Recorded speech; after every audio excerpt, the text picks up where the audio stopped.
Hello dear student, मैं doctor Yogesh Kumar देशवा political science की क्लास में आप सबका स्वागत करता हूं। मेरी पिछली क्लास में मैंने आपको मौलिक अधिकारों से रूबरू करवाया था, जिसमें संविधान के भाग 3 में वर्णित मौलिक अधिकारों का विस्तृत विवेचन मैंने प्रस्तुत किया था।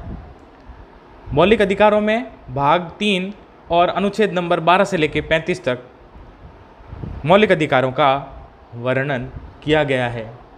आज हम अनुच्छेद नंबर 36 से लेकर 51 तक की बात करेंगे। आज की क्लास का शीर्षक है राज्य के नीति निर्देशक तत्व। जी हाँ, राज्य के नीति निर्देशक तत्व क्या हैं और अनुच्छेद 36 से लेकर 51 तक किन किन चीज़ों का वर्णन किया गया है, आज हम इस पर विस्तृत चर्चा करते हैं। देखिए, नीति निर्देशक तत्व क्या है, समझते हैं अपन। ध्यान से सुने मेरे प्यारे विद्यार्थियों। जिस प्रकार किसी पथिक को एक पथ प्रदर्शक की आवश्यकता होती है, उसी तरह राज्य को भी सही दिशा दिखाने के लिए मार्गदर्शक की आवश्यकता होती है। देखिए,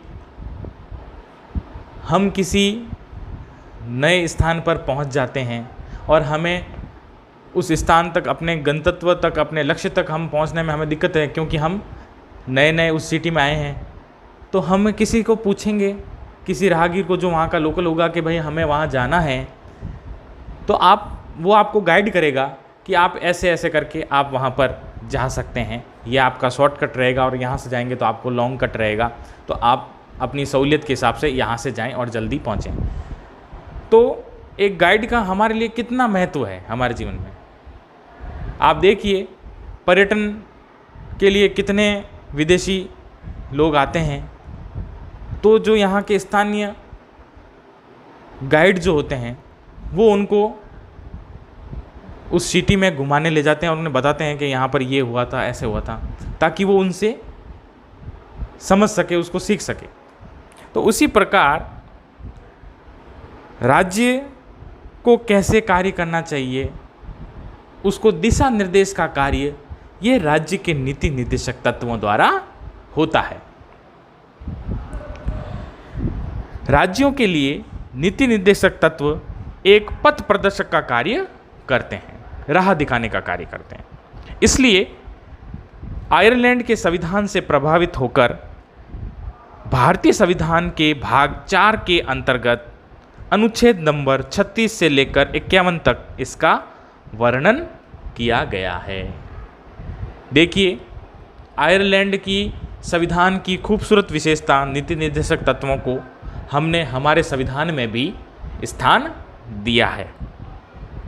देखिए, नीति निर्देशक तत्व जो है वो वर्ल्ड के किसी भी देश में नहीं देखने को मिलता है। सिर्फ एक ही ऐसा देश है, आयरलैंड, जिसमें इस नीति निर्देशक, इस पथ प्रदर्शक का वर्णन मिलता है, और हमने आयरलैंड देश से ही इस व्यवस्था को हमने हमारे संविधान में ग्रहण किया है। देखिए, भारतीय संविधान के भाग नंबर 4 और अनुच्छेद नंबर 36 से लेकर 51 तक इन राज्य के नीति निर्देशक तत्वों का वर्णन मिलता है। देखिए, भारतीय संविधान के लिए नीति निर्देशक तत्व जो है वो तेज बहादुर स्फुर्तु समिति के द्वारा तैयार किया गया था। जी हाँ मेरे प्यारे विद्यार्थियों, संविधान की प्रस्तावना में प्रतिकल्पित लोक हितकारी राज्य एवं समाजवादी राज्य की स्थापना का आदर्श तभी प्राप्त किया जा सकता है जब राज्य इन सिद्धांतों को अपने राज्य में लागू करे। बिल्कुल राज्य को ये लागू करना चाहिए, क्योंकि ये आपको बताता है कि आपको किस प्रकार से राज्य को कैसे चलाना है। पथ प्रदर्शन का कार्य ये निर्देशक तत्व करते हैं। राज्य के नीति निर्देशक तत्व जनतांत्रिक संवैधानिक विकास के नवीनतम तत्व होते हैं और ये सबसे पहले आयरलैंड के संविधान से हमें प्राप्त हुए हैं। ये वे तत्व होते हैं जो संविधान के विकास के साथ साथ ही विकसित होते हैं और इन तत्वों का कार्य एक जन कल्याणकारी, एक लोक कल्याणकारी राज्य, जिसे वेलफेयर स्टेट कहते हैं, उसकी स्थापना करना होता है। एक ऐसा राज्य की स्थापना जो लोक हितकारी हो, जो जनता के हित में रहे। तो ऐसे राज्य की स्थापना के लिए ये तत्व कार्य करते हैं। मेरे प्यारे विद्यार्थियों, किसी भी स्वतंत्र राष्ट्र के निर्माण में मौलिक अधिकार तथा नीति निर्देशक तत्व बहुत ही महत्वपूर्ण भूमिका निभाते हैं। जी हाँ, मौलिक अधिकार और नीति निर्देशक तत्व बहुत ही प्रमुखता से कार्य करते हैं। भारतीय संविधान के अनुच्छेद नंबर 36 से लेकर 51 तक, मैं फिर आप लोगों से कह रहा हूं, आप ध्यान से सुने। भारतीय संविधान के अनुच्छेद नंबर 36 से लेकर 51 तक राज्य के नीति निर्देशक तत्व का वर्णन मिलता है। भारतीय संविधान के भाग 3 और भाग 4 दोनों को मिलाकर संविधान की आत्मा या चेतना कह सकते हैं, क्योंकि भाग 3 के अंदर मौलिक अधिकारों का वर्णन है और भाग 4 में नीति निर्देशक तत्वों का वर्णन है। तो हमें इसे सम्मिलित रूप से संविधान की आत्मा या चेतना कह सकते हैं। इन तत्वों में संविधान तथा सामाजिक न्याय के दर्शन का वास्तविक तत्व निहित होता है। निर्देशक तत्व कार्यपालिका और विधायिका के वे तत्व हैं जिनके अनुसार उन्हें अपने कर्तव्यों का प्रयोग करना होता है। कार्यपालिका कैसे कार्य करेगी, व्यवस्थापिका किस प्रकार से कानूनों को लागू करे कि वेलफेयर स्टेट की स्थापना हो सके या उसके उत्थान के लिए कैसे कार्य हो, तो व्यवस्थापिका और कार्यपालिका को ये निर्देशित करते हैं कि इस प्रकार से आप कार्य कीजिए जिससे वेलफेयर स्टेट की स्थापना होगी या वेलफेयर स्टेट में दिन दुगनी रात चौगुनी जो है तरक्की होगी। अब बात करते हैं हम प्रत्येक अनुच्छेद में वर्णित चीज़ों के बारे में। जैसा कि मैंने आपको बताया कि अनुच्छेद नंबर 36 से लेकर 51 तक नीति निर्देशक तत्वों का वर्णन है। अब हम पर्टिकुलर एक एक करके 36 से लेकर 51 तक अनुच्छेदों के बारे में समझते हैं। देखिए, सबसे पहले अनुच्छेद नंबर 36। अनुच्छेद नंबर 36 में क्या वर्णन किया गया है? देखिए, अनुच्छेद नंबर 36 में राज्य की परिभाषा बताई गई है कि राज्य किसे कहते हैं, एक लोक कल्याणकारी राज्य किसे कहेंगे, इसका वर्णन अनुच्छेद नंबर 36 में मिलता है। अब बात करते हैं अनुच्छेद नंबर 37। अनुच्छेद नंबर 37, इसमें अतिविशिष्ट तत्वों का लागू करना बताया गया है। जो अत्यंत विशिष्ट तत्व होंगे उनका वर्णन आर्टिकल नंबर 37 में मिलता है। अब बात करते हैं आर्टिकल नंबर 38 अनुच्छेद नंबर 38 के अनुसार। तो आर्टिकल 38 क्या कहता है कि राज्य लोक कल्याण की अभिव्यक्ति के लिए सामाजिक व्यवस्था बनाएगा, कि लोक कल्याणकारी जो योजनाएं हैं उसके लिए सामाजिक व्यवस्था बनाने का कार्य राज्य का होगा। ये किस में वर्णन है? अनुच्छेद number 38, article number 38। Next, article number 39 अनुच्छेद नंबर 39। ये क्या कहता है कि राज्य द्वारा अनुसरणीय कुछ नीति के तत्व इसमें मिलेंगे। और अनुच्छेद नंबर 39 के क में सामाजिक न्याय और निःशुल्क विधिक सहायता की बात बताई गई है। अब बात करते हैं अनुच्छेद नंबर 40। अनुच्छेद नंबर 40 में क्या वर्णन है? ग्राम पंचायतों का संगठन कैसे किया जाएगा, ग्राम पंचायतें कार्य कैसे करेगी, किस प्रकार की लोक कल्याणकारी योजनाएं ग्राम पंचायतों में होगी और उसका संगठन कैसे होगा, वो अनुच्छेद नंबर 40 में वर्णित है।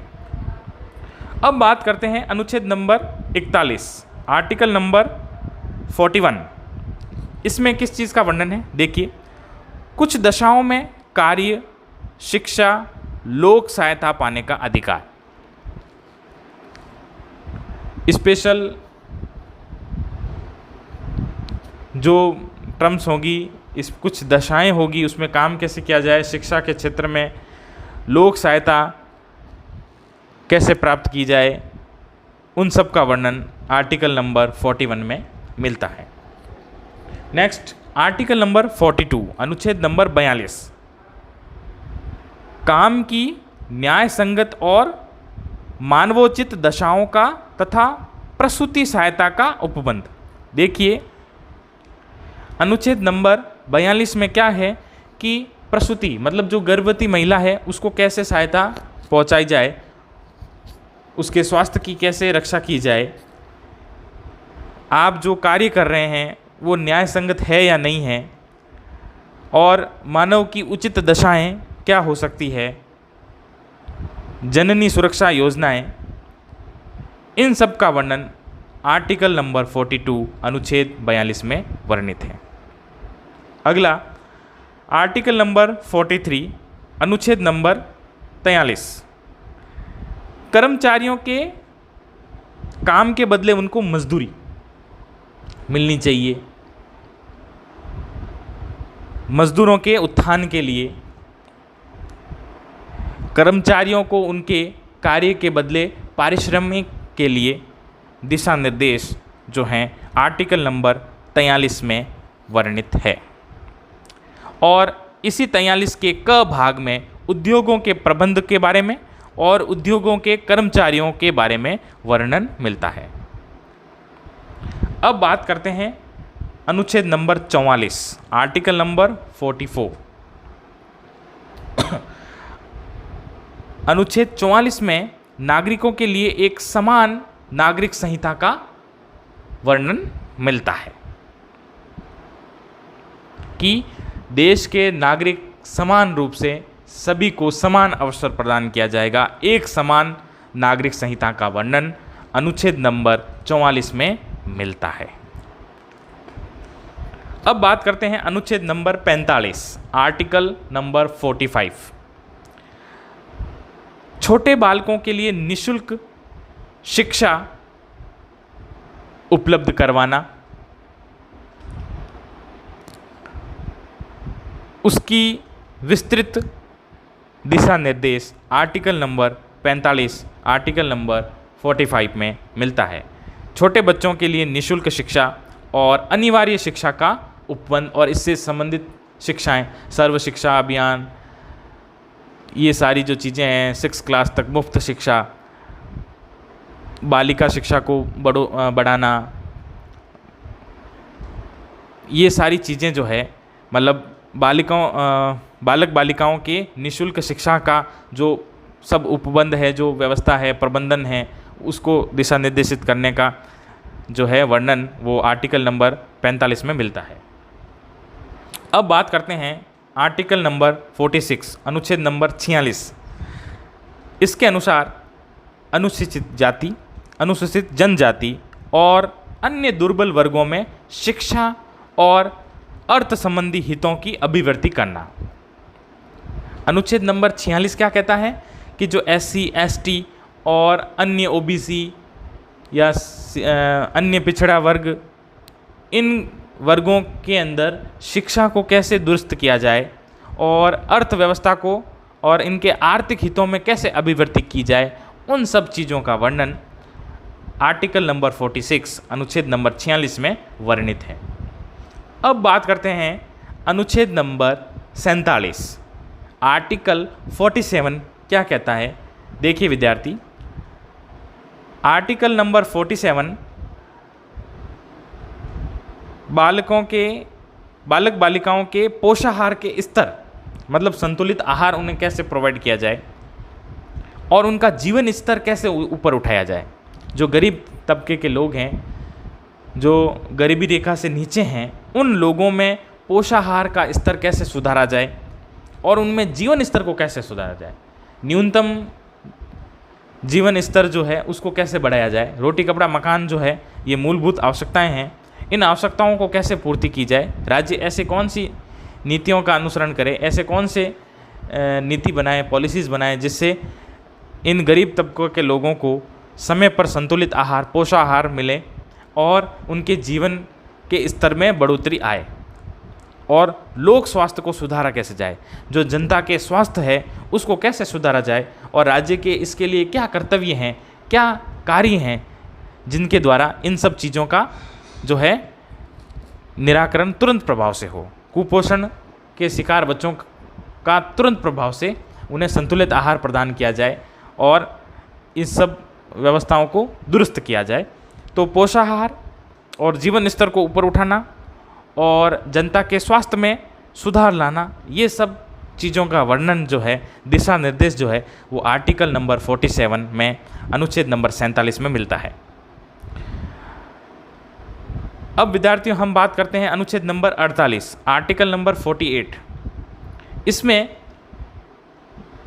नागरिकों के कृषि और पशुपालन का संगठन, उन चीज़ों का वर्णन है। पशुपालन व्यवसाय, कृषि व्यवसाय और इनके संबंधित बोर्डों का निर्माण, संगठनों का निर्माण, इनका उत्थान कैसे किया जाए, उन सब के लिए दिशा निर्देश आर्टिकल नंबर 48 में मिलता है, कृषि और पशुपालन के संदर्भ में। और इसी आर्टिकल 48 के भाग ए यानी अनुच्छेद 48 के क भाग में पर्यावरण का संरक्षण और उसका संवर्धन कैसे किया जाए और वनों की रक्षा और वन्य जीवों की रक्षा का वर्णन भी मिलता है। तो आर्टिकल नंबर 48 और 48 ए में कृषि, पशुपालन, पर्यावरण संरक्षण और उसका संवर्धन और वन की रक्षा और वन्य जीवों की सुरक्षा के बारे में दिशा निर्देश दिए गए। अब बात करते हैं आर्टिकल नंबर 49 गुण 50। इसमें राष्ट्रीय महत्व के विषय आएंगे, जैसे स्मारकों, वस्तुओं का संरक्षण देना, जो राष्ट्रीय धरोहर हैं, जो राष्ट्र के प्रतीक हैं, जो राष्ट्रीय चिन्ह हैं, उनके प्रति सम्मान, उनका संरक्षण, राष्ट्रीय स्मारकों, राष्ट्रीय महत्व के स्थानों और राष्ट्रीय महत्व की वस्तुओं का संरक्षण करना, उसके लिए दिशा निर्देश दिए गए हैं। अब बात करते हैं अनुच्छेद नंबर 50, आर्टिकल नंबर 50। यह कार्यपालिका से न्यायपालिका को पृथक्करण का दिशा निर्देश देता है। बहुत ही सुंदर, विद्यार्थियों ध्यान दें। आर्टिकल नंबर 50 अनुच्छेद नंबर 50 क्या कहता है। कार्यपालिका को न्यायपालिका से पृथक रखा गया, क्योंकि अगर इसको पृथक ना रखें तो फिर कार्यपालिका क्या हो जाएगी, तानाशाह हो जाएगी। तो लोकतंत्र में ये कतई बर्दाश्त नहीं होगा। इसलिए प्रधानमंत्री और उसकी टीम को न्यायपालिका से पृथक रखा जाता है। तो इस संदर्भ में दिशा निर्देश दिया गया है, वो अनुच्छेद नंबर 50 में दे रखा है कि न्यायपालिका को बिल्कुल स्वतंत्र रखा जाए, पृथक रखा जाए, किसी भी पॉलिटिकल प्रेशर में नहीं रखा जाए। व्यवस्थापिका और कार्यपालिका को न्यायपालिका से अलग रखा जाए टोटली। अब बात करते हैं अंतिम अनुच्छेद नंबर 51, आर्टिकल नंबर 51। अंतर्राष्ट्रीय शांति और सुरक्षा में कैसे अभिवृद्धि की जाए, फॉरेन पॉलिसी का निर्माण कैसे किया जाए और जिसमें अंतर्राष्ट्रीय महत्व को शामिल किया गया है और देश का अंतर्राष्ट्रीय मंच पर प्रदर्शन और विश्व की शांति में और विश्व के अंदर अपने अस्तित्व को बनाए रखने के लिए दिशा निर्देश दिए गए हैं। तो आर्टिकल नंबर 51 अनुच्छेद नंबर 51 अंतर्राष्ट्रीय सुरक्षा और अंतर्राष्ट्रीय शांति को कैसे बढ़ाया जाए उसके लिए दिशा निर्देशित किया गया है। तो इस प्रकार अनुच्छेद नंबर 36 से लेकर अनुच्छेद नंबर 51 तक नीति निर्देशक तत्वों का वर्णन हमारे भारतीय संविधान के भाग 4 में वर्णित किया गया है।